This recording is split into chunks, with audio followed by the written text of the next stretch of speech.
Welcome to another episode of Theology Thursdays. Last time we looked at freedom, rightly understood, what it means to be truly free, free to live an excellent life. Today I want to look at one of the keys to living true freedom, and that key is virtue. So what I'll do is begin by giving a basic definition of what virtue is, and then I want to take us through over this and the subsequent episode of the four cardinal virtues, or the four key virtues of the moral life. So, what is a virtue? Well, I think a good way of trying to explain a virtue without first giving a specific definition is, again, to connect virtue with the whole understanding, or particularly the Christian understanding, of the human person. So, the human person is an integrated being, body and soul, intellect, will, body, memory, emotions, feelings, and so on. Now, after the fall, after original sin, and we still experience this, we've become disintegrated. So our body and our soul, our feelings, emotions, our physicality is often not really connected with our intellect and will. So what I really want to do, I can't do, for example. And we often experience this when the alarm goes off in the morning. So our mind is saying, oh, I've got to get up and go for my morning exercise. But our body is nice and warm and cozy under the doona and would prefer to stay there. That's our disintegrated state. So in a sense, the goal of the human life, what we're created for, is to be integrated. That's what God wants for us. Ultimately, is our full integration, body and soul. And that integration is not just for ourselves, but it's for others and ultimately for God's glory. So, again, this is really in the context of being free, truly free to be who we are called to be. So how do we become integrated? How can we get integrated? Well, one of the keys to understanding an integrated life is this idea of virtue. And virtue originally is not a Christian idea per se. It's a humanistic idea. For the Greeks and the Romans, it was a common idea, and for the Jews. So it's not specifically Christian, but it certainly correlates or adheres with a Christian understanding of the human person. So what is a virtue? A virtue is a character of the soul. It's something that we receive, that we are taught, but also something that we need to practice in order for it to develop as part of who we are. A virtue becomes part of our personality, part of our soul, part of our character, and can perhaps best be described by a power that is cultivated within us to do the good, to live a good life, to live a good moral life. That's what virtues enable us to do. And this will become clearer once we start to talk about some more specific virtues. So, as I said, virtues are received in the sense that they are taught. We need someone to teach us about the moral life, to teach us what is good, what's not so good, to teach us how to be a good person. So we receive them from a teacher, a master, a parent, and so on. But they also need to become our own, and they become our own by living them. So they are a lived morality.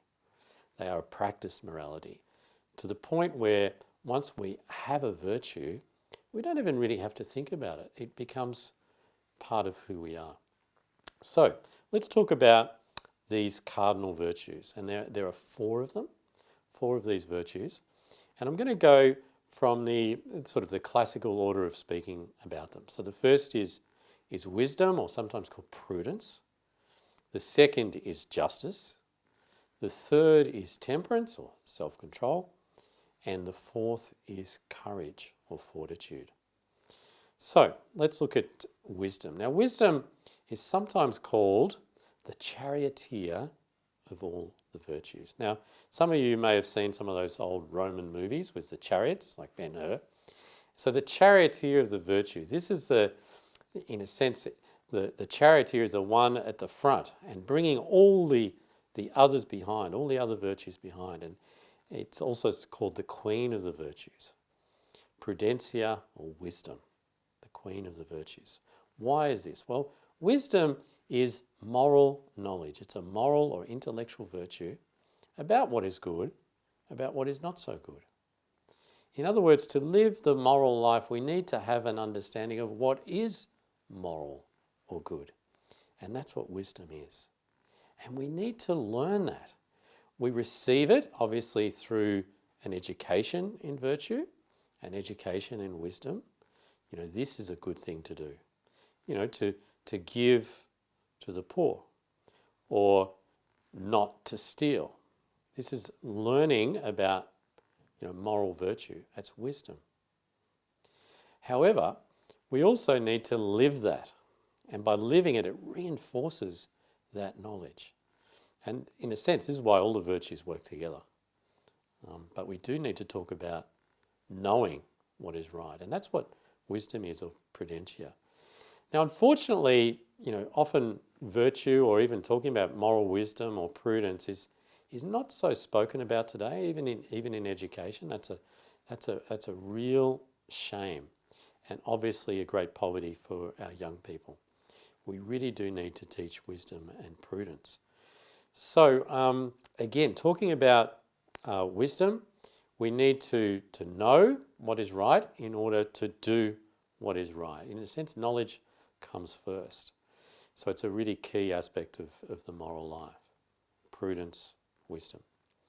The second cardinal virtue that I'll talk about is justice. Now, justice is often misunderstood, so it can take a bit of unpacking to talk about it as a virtue in terms of the moral life. So we often associate justice correctly with criminal justice or the courts of law, and that's got something to do with this virtue of justice. But in terms of what it means for my moral life, justice is that virtue by which I give what is owed to the other. All of us as human persons owe something to others. Specifically, we owe something to God. We owe our very being, our creation, to God. Therefore, in justice, we owe God quite a lot. We owe God, respect and obedience, but we really owe him worship as well. And this is why, St. Thomas Aquinas, for example, puts worship in the category of justice. It's also why, as Catholics, in the Eucharistic prayer, we say it is right and just, always and everywhere, to give you praise. Right and just, because we owe God everything. So justice is giving what is owed to the other, to God, to our parents. We owe them a lot. And so as children, we particularly owe them obedience and loyalty and love. As we grow older, perhaps what we owe to our parents changes a little bit, but we certainly owe them a lot. We owe certain things to our friends. We owe to those who employ us, a good day's work. Our employer owes us just remuneration for that day's work. We owe certain things to the state. If we earn money, we pay taxes. We owe obedience to just laws and so on and so forth. So justice is that virtue by which we truly give what is owed to the other. And it may sound sort of easy and may sound a bit like an accounting business. Oh, what do I owe to God? What do I owe to this person? What do I owe to that person? But again, that's where wisdom integrated with justice helps us. So, for example, there may be a situation where you think, I owe the state something, I owe my work something, I owe my family something, I owe God something. It all seems to be in conflict. I just don't have enough time, enough money, enough of myself to give all that's owed. So wisdom helps us to work out, okay, you owe this to this person, and prudentially this to that entity or that person. and so on. They work together to help us integrate both together. Also, just a word, when talking about justice, we also need to talk about mercy.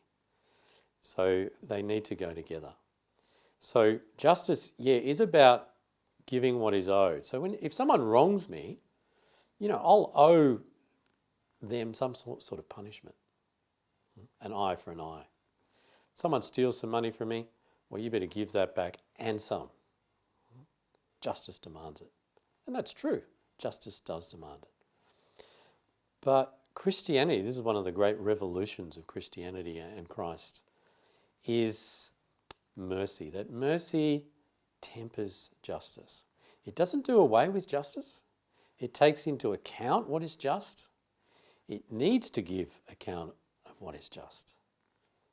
But it takes that into account, and then mercy comes and tempers it, and in a sense embraces that justice and overcomes that justice. And this is the great Christian theme and the great gospel theme of forgiveness. Forgiveness is really that mercy in the face of what is a just response. Some people really don't deserve forgiveness. Justice perhaps demands non-forgiveness, but mercy is required in that instance. And the beautiful thing about God is that he is perfectly just and perfectly merciful. I hope you enjoyed this episode. In our next episode, we'll look at the last two cardinal virtues, fortitude and temperance. If you've got any questions, please leave them in the comments section below. Thanks for watching, and look forward to seeing you next time.